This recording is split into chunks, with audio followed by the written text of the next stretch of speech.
Hello folks, my name is Mark. This is UCD Reviews. How you guys doing?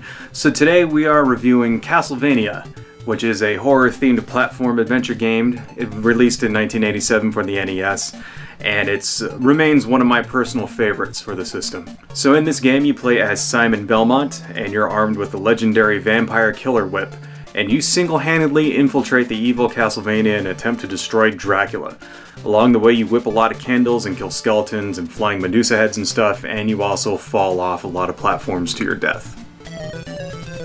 Simon is armed with a whip that can be upgraded 3 times, the first with a power upgrade that changes it into a chain whip, and then a length upgrade that makes it longer. Thankfully, the whip upgrades persist when Simon takes damage, however, if the player dies, the upgrades disappear. Simon is also armed with several sub-weapons, including a dagger that flies straight across, holy water that acts like a bomb, an axe that flies in an arch, and a cross which functions as a boomerang. You can only carry one sub-weapon at a time and it will be permanently replaced by collecting another.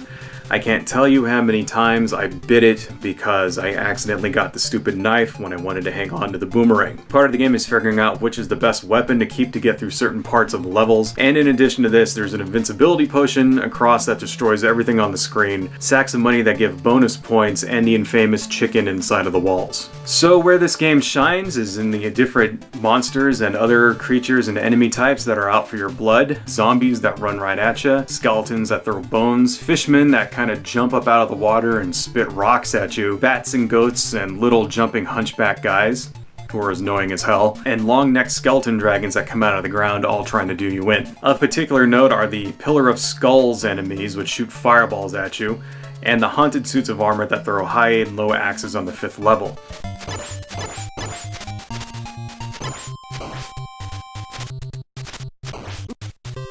None of these, however, will cause you as much pain and anguish as the ridiculous flying Medusa heads, which fly in this sort of zigzag pattern and are notorious for knocking you off just the right way to a pit so that you die. I hate those things. Everybody hates those things. Bosses include a giant bat, massive Medusa head that shoots snakes, a pair of mummies, the Frankenstein's monster and Igor, the Grim Reaper, and finally Dracula himself. So if you've never played it before, the game is pretty hard. Like many games of this era, it relies a lot on memorization and practice.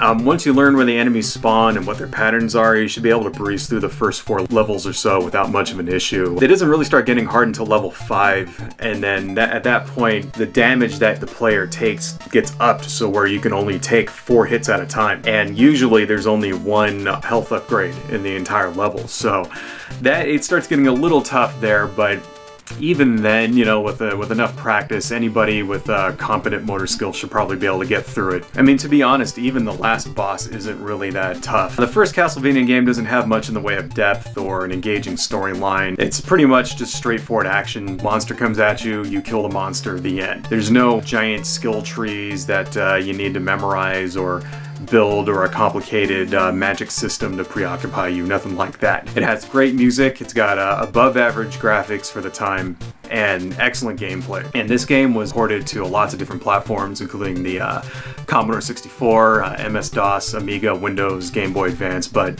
the best version of this game is right here. So if you own an NES, you should buy this game.